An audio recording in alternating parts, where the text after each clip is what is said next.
Hey, Oh, hey. everybody. Good Oh, morning, good afternoon, good evening, good equinox, good month, good year, good neighbor, Tomorrow. good morrow, That good. was Memorial Day.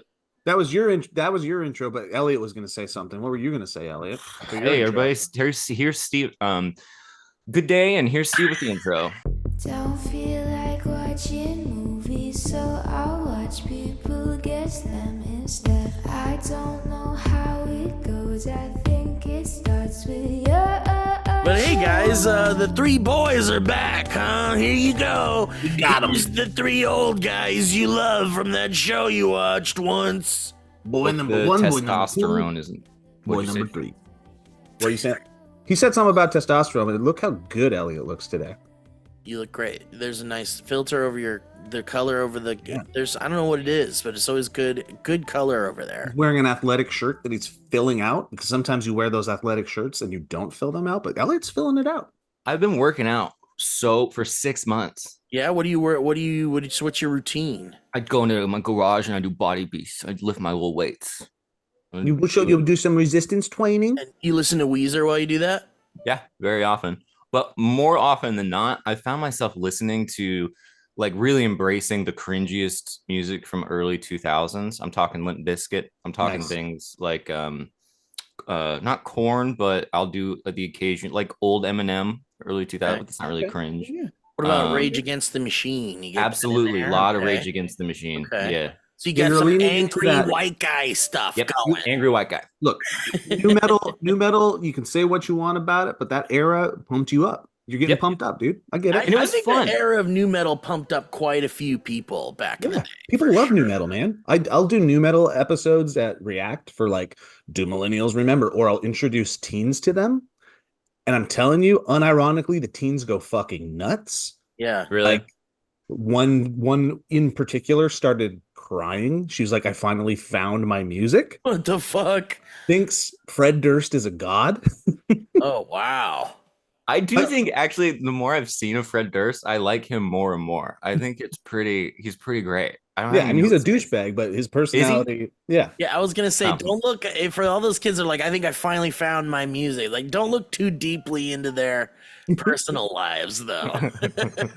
It's actually really refreshing to see the like Do you Rage think- Against the Machine, System of a Down, all of them. They're like, this is really good. Rob System of a Zombie. Down is pretty good. I can, you know what's interesting? We were talking about how, Fortnite has a new season. Elliot, calm down. I know you have a lot to say about it, but there's a new season of Fortnite. I'm enjoying it. It's really cool. There's like a demolition derby, like Mad Max thing kind of going, which is really fun.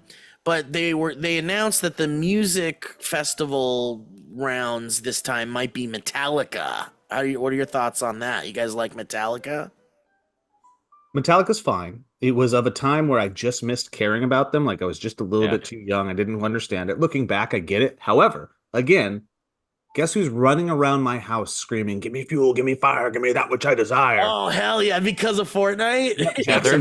Jackson officially loves Metallica. He's like, can I hear more of this?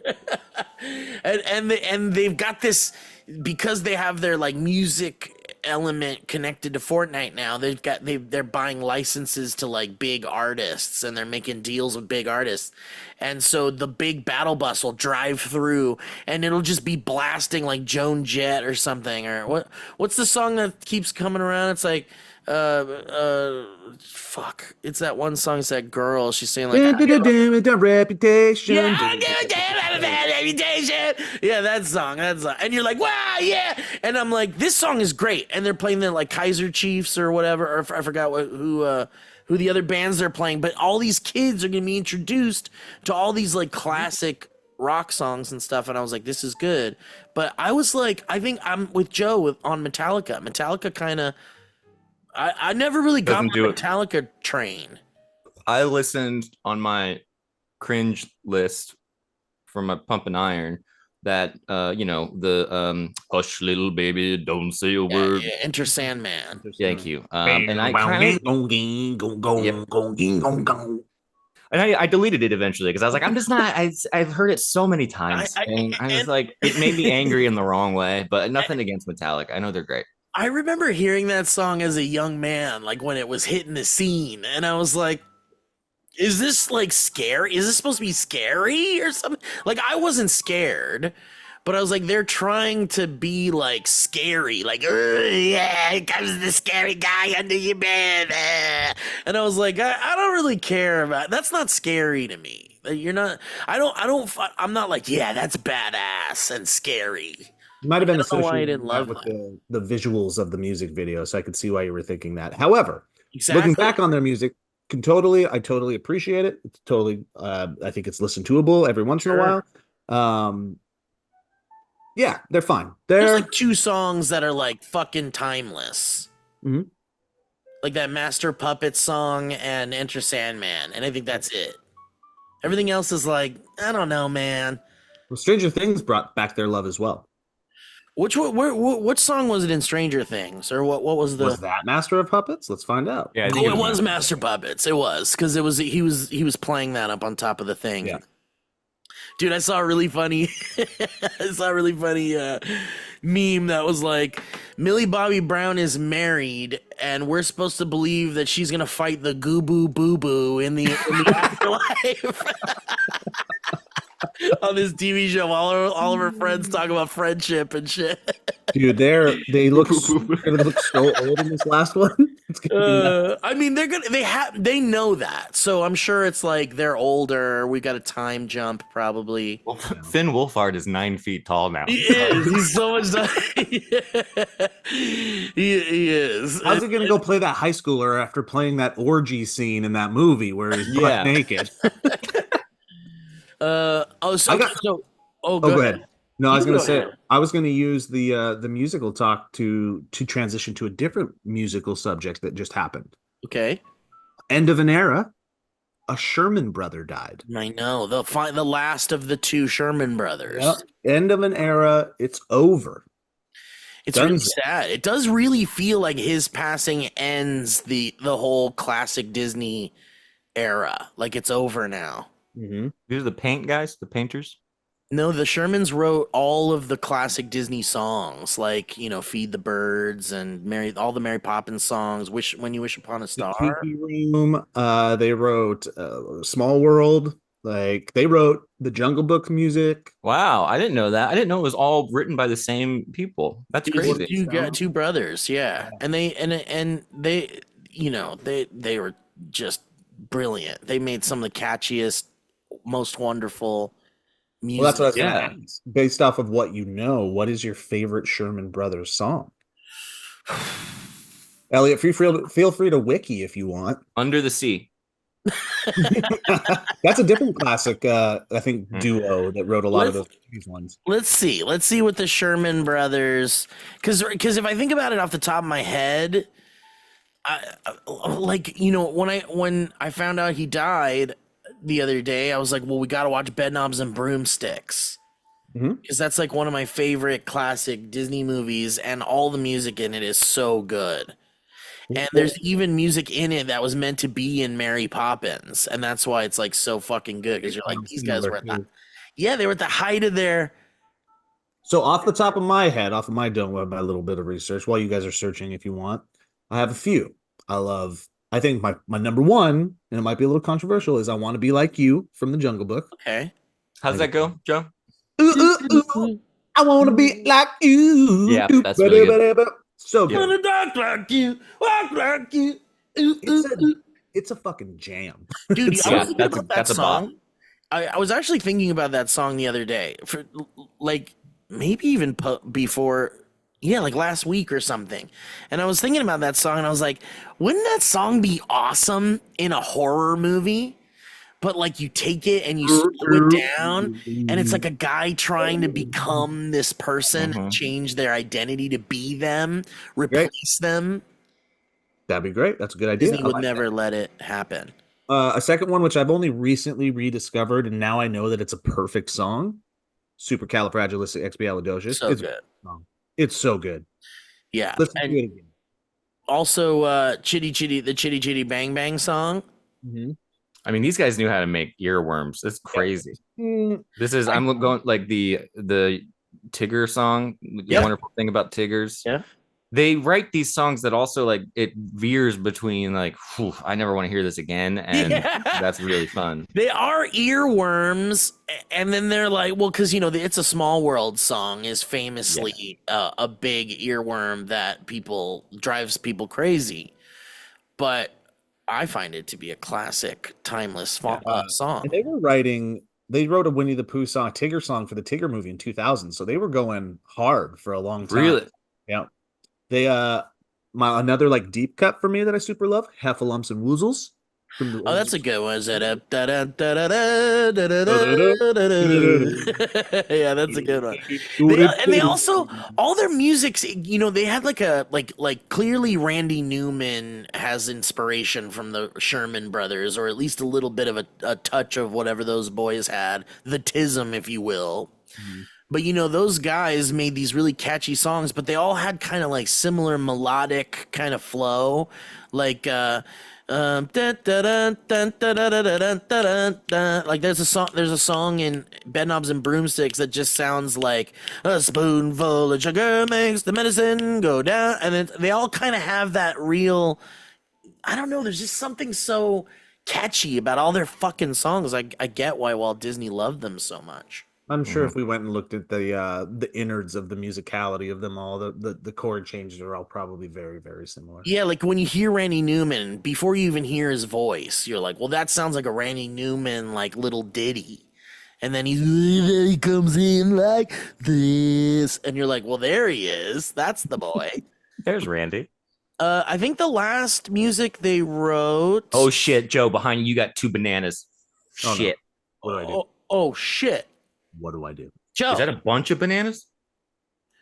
I don't know. It looks like two. It's a bunch of bananas. It's There's a bunch. A bunch of bananas? there's Don't bananas. look again.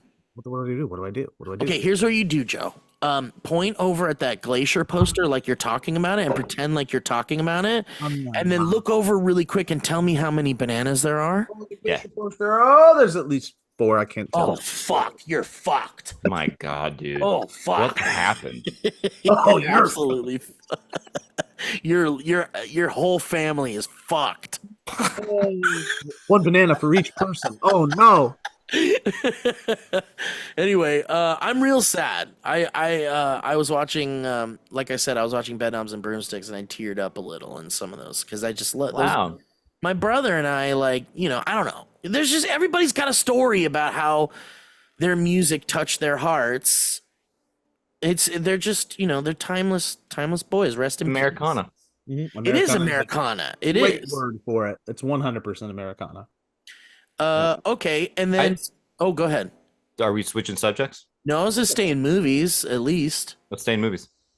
I saw Furiosa. You're one of the 6 people. Apparently. I know. People aren't going to movies anymore. We can talk about that too. But the one thing I want to say about Furiosa over anything was we went to like a 9 o'clock showing or something like that. It was kind of late at night, and we had a whole day. We went to the LA County Fair, which we can talk about too if you want to talk about that. And we were all settled in with our popcorn. We're ready for the movie. Movie's starting. In walks in a woman and man. And the woman. Sorry, it's hard to revisit trauma. Yeah. This woman had maybe a 6-month-old baby with her at like a 9-ish p.m. showing of a rated R very loud movie. And it made me think, well, that shouldn't be happening, right? Like, that shouldn't be happening. You shouldn't bring a little baby into a rated R loud late night movie. And guess what? It actually ended up being one of the most entertaining aspects of the movie because the baby kept making baby sounds the whole time. And I loved it. I loved every minute of it. Maybe the people around me didn't love it, but I loved it. It was like baby sounds, not crying baby sounds. It was like crying happened later, but there'd be a quiet moment and you just hear the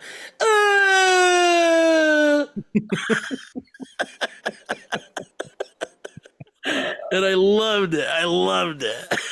It made me so happy, but I was like, come on, don't bring a baby. What are your guys' thoughts on bringing a baby into a rated R 9:30 p.m. movie? To each their own. I get it. I get it. I wouldn't suggest it. I think I tried to avoid that as much as possible, but also I don't think families should be ostracized from society while they're going through some shit and they have to stay in their house all the time. Yes. So it's like it's a little give and take. I have the same feeling about it for the most part. I don't give it as much as a free pass. So if I'm on a plane and somebody brings a baby and that baby is crying the whole time, I go, you know what? I feel really bad for that baby. It doesn't know how to communicate that it's in extreme fucking pain. Uncomfortable or whatever. But people get so unnecessarily pissed off as if they're like free from having to deal with the human experience while other people deal with it. So yeah, I guess so I do sympathize with the getting a babysitter at the last minute kind of thing, whatever. I sympathize with not being able to get out much, all of that. But a baby is like a cell phone you can't put on silent. Mm-hmm. Yep. And movie theaters are like, turn your cell phone to silent. Be respectful to other people. Look, take the shot if you want, but if your kid starts making a lot of noise, get out of there. You gotta get up and you gotta walk out. You gotta get out of there. Yeah. Or if some person is like, excuse me, that's enough. You have to kind of like respect that, I guess. I don't know. On the plane, it's a little different. Like for me, there's like a threshold. There's like a three seat threshold for me. If there's a baby 3 seats or more away from me, I'm fine. Cry, scream, do everything you want. I'll put on my headphones, I'll listen to music, I can drown it out. I'm an adult. But if there's a baby next to me, 2 seats or less, it's gonna be a flying nightmare for me. It's a flying nightmare. Especially when they're not with their parents and it's just them with their own seat. That's so awkward. And you they're look just over. on the phone the whole they time. never know how to use the buckle, and you're They're gonna always be like, "You little asking for help. moron." They They're always want to take the window seat from you. Yeah. Wake up, boo boo. They get chatty. They always want to go to the Four Seasons in Orlando or whatever. Right. That baby. You guys seen that baby? You guys haven't seen that baby? I don't know.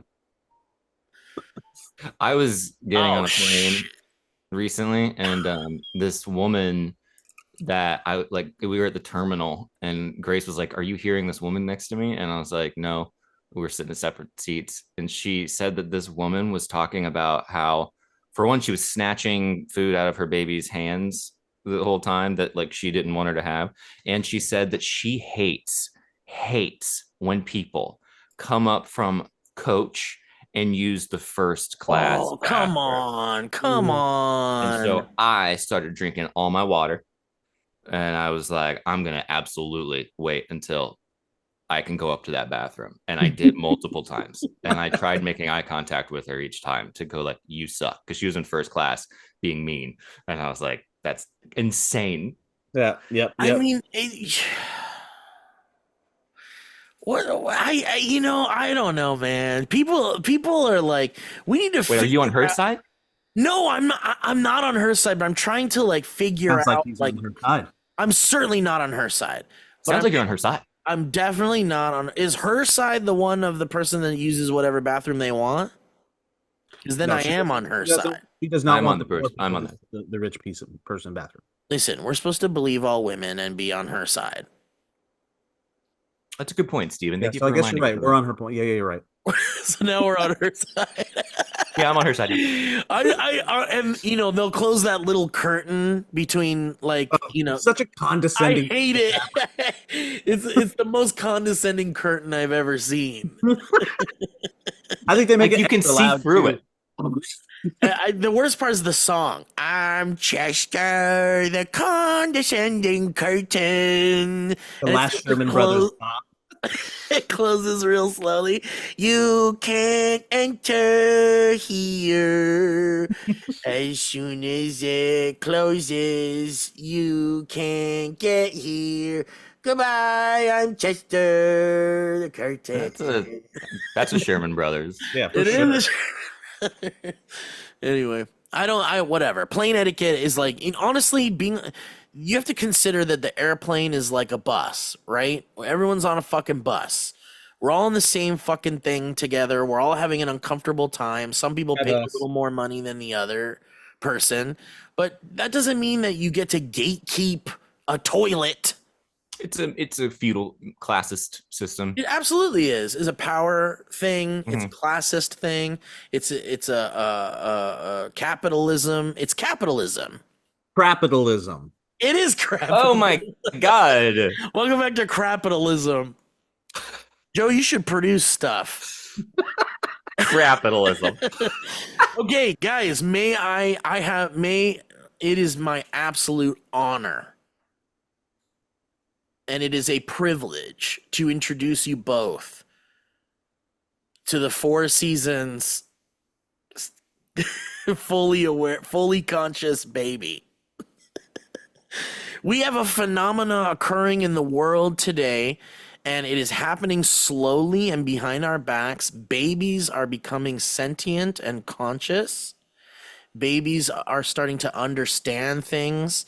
Babies are smarter than we thought they are. And here is the unequivocal proof that babies will rise up and kill us all. You ready for this? Planet of the Babes. Planet of the Babes. Of the babies. All right, you see this? Let me make sure this volume's high enough for you guys. That is a silly looking. That looks like Baby Grinch. It does look like Baby Grinch, the eyes, right? Mm-hmm. Okay, here we go. Uh-oh, I don't hear anything. Hold on. Neither do we. God, what a botch. Oh no. Oh no. Oh no. What did I do wrong? Oh no. Oh no. Oh no. Oh, here's what I did wrong. Oops. Yeah. Okay. Here we go. All right. You ready for this? I have a question for everybody. Who wants to go to the Four Seasons Orlando?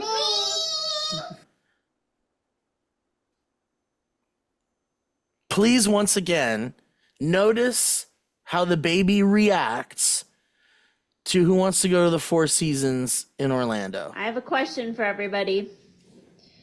Who wants to go to the Four Seasons Orlando? How does that baby know what the Four Seasons Orlando is? How? How does that baby know? I have a question for. And it's listening intently. Look at it. Look at it. This isn't a baby that's like, I want to look at Elmo. I don't think that baby's as young as you think. Are you kidding me? That's a big baby. That's a Baby's big 4 baby. years old. It might That be a baby- big baby, but it's still wearing a diaper. How long are you wearing diapers? Dude, trust me. That baby's been trained. My parents ripped my diapers off at 6 months. And they said, that's enough. You're using the toilet now. Your parents dealt with some shit. My parents dealt with a lot of turds. And then another thing I want you to notice here about this baby is how the hand goes up. I'm like, First it does finger, then whole hand, like an adult. Just look at this. I have a question for everybody. Who wants to go to the Four Seasons Orlando?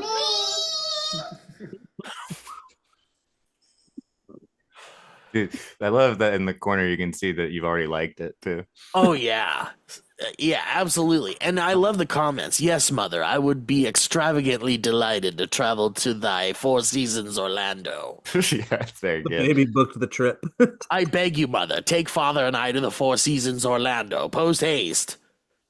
I like when I find stuff that pops up on Instagram and I can see that you've already liked it, Steve. And then I imagine what it was like when you saw it for the first time and if you were excited to like it or if you're just kind of mindlessly liking it. And I always kind of think like, well, I hope he had a good time with this video. Well, actually, I want you to know, Elliot, that my likes are strategic.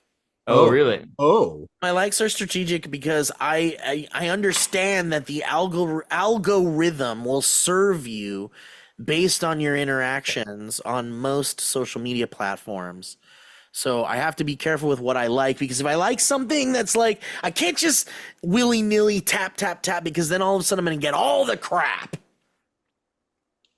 This is what I want. I want shit like this. Accidental taps are dangerous, dude. They are, man. People Changes people everything. have died from Mhm. accidental taps. Tap, tap. But this baby is a phenomenon. It has swept the nation. It has swept the world. Those are, and it does say 28.1 million, which is a big deal on TikTok. Huge. This is the baby going to the This is the same baby going to the Four Seasons Orlando. That's a baby, Joe. I was you. Wow. Look at those parents just living off of it. Oh yeah, because the Four Seasons was like, we absolutely will welcome you and your fully conscious baby to That our. pasta looks incredible in that. I mean, look at One this. of those. I didn't realize the Four Seasons were so fancy. I mean, they're Four the Seasons Four are pretty nice. Yeah, look at that. Okay, well, they're gonna live off that. Every time they want to do something, they'll just go, "Do you want to go do the thing?" And the baby will go, "Me." Seasons. Guys, I'm quick announcement. I'm gonna insert this for anybody who is in the Belfast area. The 4th, Cool. I'll be premiering my new stand-up hour. Whoa! In Germany? Belfast, Germany. Yeah. In For Hamburg? this There. huge demo that we have in Belfast. Where's Belfast? Ireland, Northern Ireland. Ireland. You're going to Ireland? Yeah, Friday. Whoa! What's in Ireland? Peter Rollins does a festival, and so we're gonna do a stand-up, or I'm gonna do a stand-up. Oh, that's show. Really cool awesome. venue. Yeah, I'm excited. So I have I'm like memorizing constantly and running through this stuff. So I'm excited about it. But if anybody's out there, please, I think it's free. So you can just DM me or whatever, and we'll figure it out. Well, that's awesome and exciting. Fun. And if you're in Ireland or Germany, maybe consider going to see Elliot perform. Yeah. And also, did I miss you talk about? Did I miss or did you not talk about Power Pints? No, I don't think I talked about it. Was fun. It was really fun. Did you like it? Weird show, but very fun. Like not like in a I love the concept, but it's more like the location where it's kind of like, it's Yeah. It's a Screaming. safe show. Of all the It's stand-up very that, safe. like, Yeah, I've good way seen to put guys it. do, I get inspired, but then I like crush on my self-hate and fear. That's the one show where I was like, I could do that one. Yeah. Yeah. It was like a perfect getting back into that world kind of show. You should Matt, do it, Joe. Are you gonna do it? you should do it. It's amazing how fast a month goes away. It's so fast. Like It is. the next one is, I think, was it this weekend or it's next weekend? They've already got the It lineup. happened. It just passed. Yeah. It's past Sunday. So I was thinking, well, maybe I'll do that one, and then I blinked and it's already gone. It already happened. Yep. Your Joe's coming in as a stop motion animation right now. Let me go press my internet. Go press your internet. Matt's talking about taking Power Pints to a movie theater, That Like would the be Animal Draft so House. cool. That would Yeah, be so much better. right? Like inside with like a big, like imagine using a giant screen. Yeah, that'd be awesome. And it would be like renting a look theater. sound wise, I think was the sort of biggest problem, but it was Yeah, super I mean, fun. we've been doing this show called Movie Wana at the Green Room in Sherman Oaks, plug, once a month, and we've had some fun guests. And the audio is always the problem. It's like you need like really good audio equipment to like make a good venue, and I think it's like, a lot of places are like, this will work. And then it's like you can't really hear the talent, and you can't really make out everything they're saying, or they're too loud. It's not getting mixed right or whatever. The same equation for good video is for good entertainment in general. People overlook the audio and they overlook the lighting. Like they're like, oh, I've got the talent, and I've got the subject matter, and I've got the writing, and it's all great, and we're funny as fuck.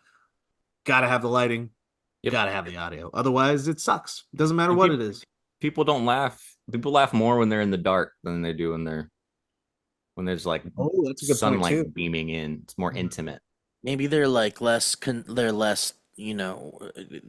aware of It's exposed. Yeah. less exposed. Yeah, which brings us back a little bit to the whole like movie audiences not seeing movies in theaters right now.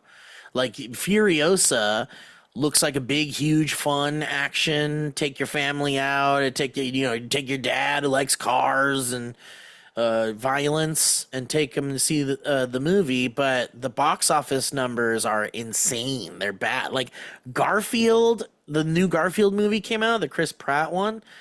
Garfield and Furiosa are like neck and neck for like number one at the box office. Yeah, it's That's I think crazy. well, I think the marketing sucked. I don't think they made that movie look good or fun. Um, they were just trying to like live off of the legacy of Mad Max and Fury Yeah. Road. And they had properly put it out to the world. But also, it just seems like things are successful in the theater now these days. If it's animated, it just is because it's kid fair and you can bring your kids and you can bring your family. So it becomes a family outing. Or it's a meme. You have to memify your marketing and be part of the pop culture zeitgeist online Yeah. to kind of get everybody. That's the new that's the new way to make you feel like it's eventized and you're experiencing something with everybody else that you can't miss. Otherwise, it's like too expensive. I'll wait for streaming. Fuck it. That's the thing. The waiting for streaming part is like also like a big thing because the pandemic. We're still seeing the effects of COVID and the lockdown. And it really is one of those things that's like the Hollywood studios were like, well, are we gonna throw these big movie theater movies onto our streaming services, or are we gonna wait like Nolan did? Like I think. Was Oppenheimer like ready or something, or what was it? Oh, What movie came out during the pandemic and they were like, but you gotta come see this movie even though it's Tenet, wasn't it? that's Tenet? what it was. It was Tenet. That's what it was. Yeah. And Nolan like couldn't wait. He was like, no, we're not gonna put it on streaming. This is a movie theater movie, but also couldn't wait to see if things were gonna open back up soon enough for them to put movies back out. And then the fact that movies came to streaming as fast as they did meant that all you had to do was wait a few weeks and then you could see the movie basically for free because you were already paying for your monthly payments or whatever.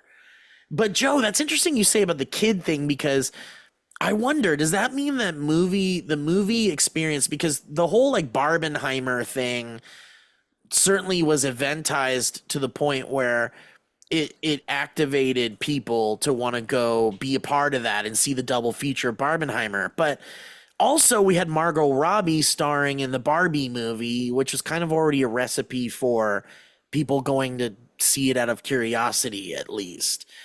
So I feel like that had a lot going for it organically. Did you know that Sony tried to do a thing with Garfield and Furiosa? Like Garfiosa or whatever, or like Fury Arfield. doesn't work. Can't force a meme. Fury Arfield, and it's like no, and that's what I mean, Joe. It's like you can't really force the meme, but you can't. But organically creating it too is difficult because you'd have to like work with a competing studio about your release dates and like how does that work? I feel like Barbenheimer was lightning in a bottle. It was lightning in a bottle. I feel like I'm truly in the bandwagon now where I'm like, oh shit, it's the traditional movie theater experience dead. Traditional Hollywood, and I think it is. It makes And me so sad. in the moment, I'm also realizing that it's not just the fact that people can wait for streaming. I think that is It just doesn't help. Well, I think there's power in the experience still, which is why for animated movies you'll bring the family. It's like, oh, this is a family outing. Now, streaming kills it, I think, twofold. One is that yes, you can wait for it to be on streaming. It can be cheaper, and you can save some money in this horrible fucking economy right now, MAGA. And so, Right on. Oh yeah, Bidenomics. straight up. But the part of streaming that we don't talk about is that back in the day when it was just the movie theaters and this was like the pinnacle of entertainment, like, oh, we're going to go see a show. Otherwise, you're sitting and you're watching television. Television, you got what you got when you sat down, right? It was like, oh shit, I'm sitting down at 6, I'm getting tool time and I'm getting step by step. And if I miss that, I'm not getting anything. The part about streaming that we're not, I think, giving enough credit to is that you go, oh, I'm not going to go to the movie theater because I can watch whatever the fuck I want until it comes All out. day. Yeah. There's no wanting for entertainment. There's no you're not lacking in the things that you want at any fucking time. So it's like, why would I go to the theater when I can watch everything that I've ever fucking wanted anytime that I want? Yeah, and it's not an incentive to like, you're right. There's not enough of an incentive to like take people to the movie anymore because of all of those things. And I do appreciate the like taking the family out to see like a Garfield as a thing because it's like changing the scenery a little bit. You get to get the kids some popcorn and you can like, whatever. I know it's kind of a hassle to get the kids out of the house at a certain age to go see a movie anyway, but it feels like the parents' sanity, it's helped by going out and it's like getting out of the same living room environment, bedroom environment, whatever. So do you think that means that we'll skew more towards family, like the movie theater experience will be more of a family one than a place to see like the newest movies or They're something? going to skew towards the thing that makes them money. So for 20 years, What's the word for that, Joe? Capitalism. So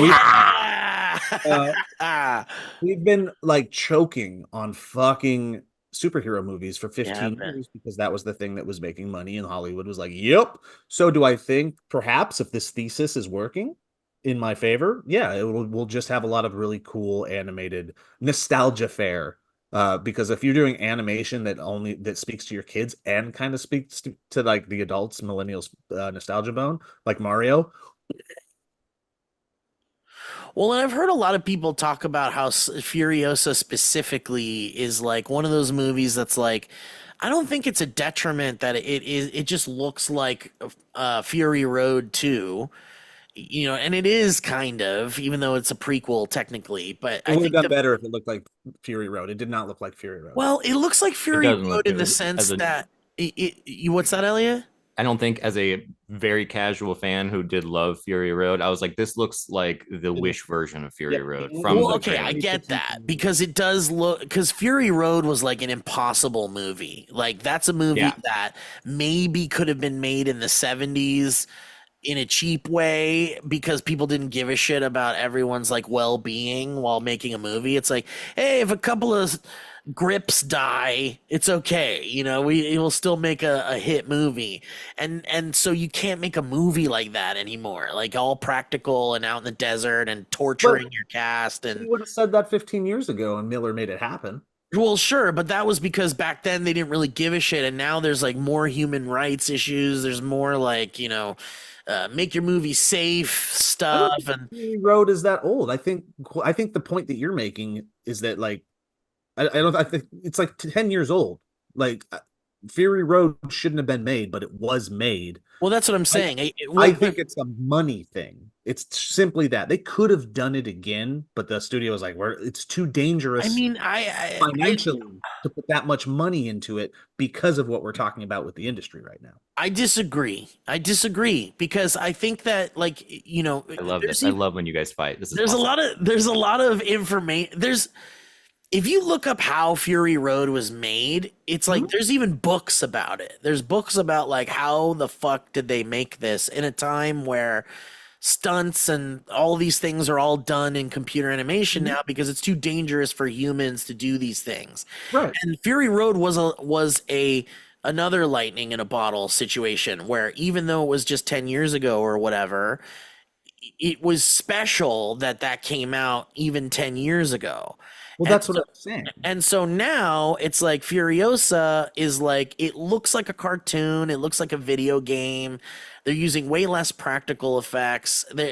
And the star power, I guess it's like people want Charlize Theron, they don't want Anya Taylor-Joy, I don't think. Like that seems to be what's happening. I don't know. Or Chris Hemsworth doesn't look like Chris Hemsworth, so it's like why do we want I don't know if get it's it. that deep. I think people are just expensive to go to the theaters. That's a and big part of everything it. costs so Certainly. much I think money. it's If you have all a- of these things. Yeah. There's not one reason, but there's so many things to kind of like debate and talk about as far as like why did that movie take a shit at the box office. And I also think contend that to support me, the memification of Fury Road was how Fury Road was made. People didn't go to Fury Road because they were like, "Oh, I fucking love Mad Max," especially at that time, in 19 or 2015. They went to it because the memification was how it was fucking made. They were like, "Oh my god, this is practical. This is all fucking real. This is an Yeah. event." That's why they went. So the fact that that didn't happen, it was just another shitty movie at the box office. That people weren't not shitty, but a movie that wasn't special. It didn't feel eventized. Same with Fall Guy, which I just watched on streaming because I wasn't going to go to the theaters to watch it. Fall Which Guy, bombed. incredibly fun movie. It's really good. I'm Everybody in excited to it, watch. charismatic and fucking fun. Should have done well. Would have done well 20 years ago. But it just didn't feel special, despite the star power. Ryan Gosling's one of the biggest motherfuckers on the planet right now, to the point where I would contend Ryan Gosling is the new Brad Pitt. Let's talk about that. Well, I don't disagree with that, but you know, the days of like these big star led movies maybe are also becoming tired. Like you were saying, that we're being choked by superhero movies. And Ryan Reynolds, that, you know, that fucking Imaginary Friend movie, dude, Died. bombed so fucking hard. It didn't even make like a quarter of its budget of what it cost to make it opening weekend. And it's like, but this is Ryan Reynolds, and it's a kids movie, So- and it's John Krasinski or whatever, and it's like all these big names people love, and it's a family movie. What gives? 2 points here. Now I got 2 more points for you. One, celebrity is pretty much dead because I think so. Logan Paul is bigger than any celebrity that's in Hollywood, right? Like, Hang on, let me write that name Online- down because I haven't heard that one. Let me see. online culture has killed what it means to be a celebrity because anybody can have a million fucking followers and have their own little communities, right? Mhm. Like, there isn't like a god complex with the Hollywood celebrity. It's very hard to get to that height and have people look at you in that way, in any way, shape, or form. It doesn't happen anymore. So then people are not bankable in that way. However, now here's the positive spin on this movie conundrum that we're talking about. And it was, I think, that guy's speech at the Oscar, which we can really lean into. He was the writer, and it was for more of a lower budget film. I forget what it was, but he came up and he was like, Hollywood, give these lower budget films a chance because you could make a $200 million movie, or you can make 20 $10 million movies. And I think that's the bet we're going to start going on. So we're going to get a little bit of a renaissance Ooh, I'm ready. from like when 1998 to 2006, which was this like heyday of original weird experimental shit, which was really cool. Like, we get our Fight Clubs, we get our There Will Be Bloods, No Country for Old Men, all that shit, Big Lebowski. I think we're going to come back to that, and we may not watch it in the theater, but we're going to fucking be swimming in it online. I streaming. think yeah, because you know that Godzilla movie. Did you guys see Godzilla -1? Yeah, it's great. Elliot, you should check it out because it's like I know, I wanna see it. it's a well-made movie, start to finish. It's more of like a cute like love story, like against all odds, a family kind of survives a big tragedy, and then it just so happens Godzilla is a part of it too. But the most important part about it is that that movie was made for like nothing, and it looks gorgeous, and it's well done, and the acting is awesome. And so you could make a movie for nothing that still looks like a big awesome tentpole action movie. And maybe that's it, is that they'll stop throwing like, because you know the budgets for a lot of these movies are fucking insane, and even now the budgets are fucking insane. Like how much something like, I bet Furiosa was expensive as fuck. I think like 130 or something. 130 bucks. 130 bucks, yeah. Joe, when you drink a non-alcoholic beer in the morning, do you feel a sense, even though it's non-alcoholic, of like, this is kind of crazy that I'm drinking a non-alcoholic beer at 10 in the morning? More like when I'm driving and I have this out the window. I'm like, With nobody gonna take my spitting it. ride, gonna take it to the top. Give me fuel, give me fire, give me Just some. With the baby for 4 seasons in the passenger seat. Going- something else I wanted to say about like stars, like you know, these stars not drawing anymore or whatever. Have you guys noticed that there's like, you know, there's a podcast with David Duchovny. Like David Duchovny has a podcast, okay. and David Good. Cross has a podcast. Yeah, I like that one. I watched that Senses. Yeah, and it's good, but it's like, come on, guys, it was hard enough. We can't penetrate content creators, people who like, where the podcast world is where we're surviving.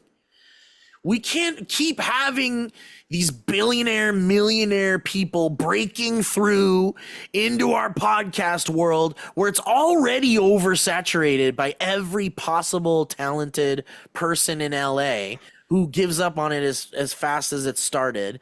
But we have all these fucking celebrities jumping in. David Duchovny's podcast, David Krause's podcast. When's Anthony Hopkins going to have a podcast? Because the movie industry is doing this right now. Fuck, I muted myself. It's hard to get a job. It's hard to get a job in the industry in any facet. And we're over here scraping the podcast barrel. Like, what do we do? We're being infiltrated.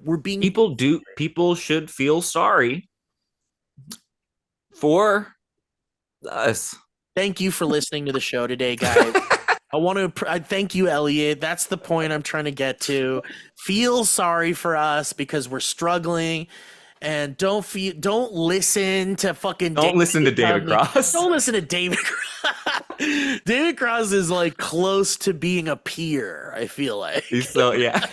Like, he's like the nicest person. Yeah, and he is and I love him. I've always loved him. Bob and David is my favorite thing ever. I mean, come on, I love him. But what is going on? Feel bad for us. Yeah.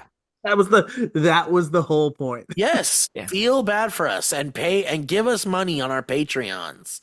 I think Barbenheimer worked because also those movies were so diametrically opposed in terms of tone and sure. Look and star and just genre that it was kind of funny, and you kind of could see like, oh, it had both sides of the spectrum of movie going experiences. And if you try to do that with Garfield and Furiosa, I don't know that I mean, you could make the same argument, but I really don't think it's the same thing. That they don't. I agree. What did you say the meme was? Garfiosa? Garfiosa or what was the other one? Fury Arfield. This doesn't work. Furry Field. But just say Fury Arfield really quick because it's fun to say. Fury Arfield. Yeah, that kind of makes your tongue do a fun. Fury Arfield.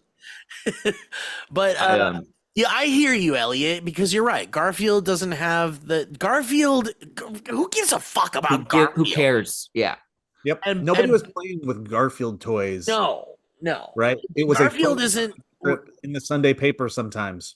Yeah, exactly. And they're just, someone's got their license and they're really trying to get it out there, man. They really want to make money off that Garfield name. But the thing is it's nowhere near as popular as Barbie. You're right. And Christopher Nolan makes capitalism. And Christopher Nolan makes like event movies because he only releases a movie every once in a while, and it's always a big epic thing with a big cast, and and James Cameron too. James Cameron does event movies, and I thought George Miller was an event movie guy. I think he's a nerd movie lover.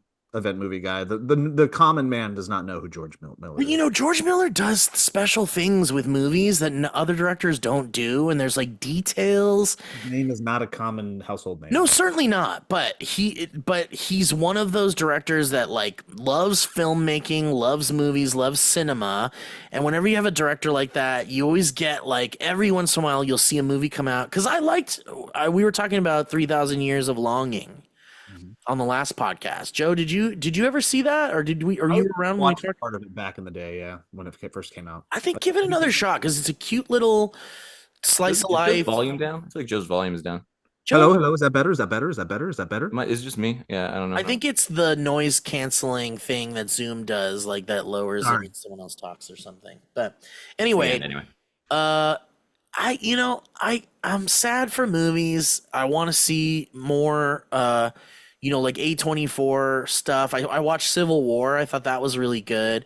Did you like Civil War? I liked it. Did you watch it, Elliot? I haven't watched. I know Joe said it was like all right, and I trust y'all's opinions pretty heavily when it comes to movies, and so I was really excited about Civil War, and then bummed when people were kind of like, "Nah." And then so I'll check it out on streaming. Worth a watch. I think Yeah. what happened with Civil War is people were expecting it to be like a political bloodbath or Right. some kind of like we're all let's give them let's feed the echo chamber of how angry we are at each other and further the divide and all that, but and it didn't do that. It wasn't about that. And it didn't even talk like I think people were upset that it didn't do that because they wanted to be angry at Trump and angry at the liberals and everyone wants to be angry at each other. And what the movie does really well, I think, is it doesn't even spend a second on the politics. You don't know what it is. It's very ambiguous. The president in the movie has a line that everyone's locked into that sounds like something Trump would say, but it's like really ambiguous. You don't really know.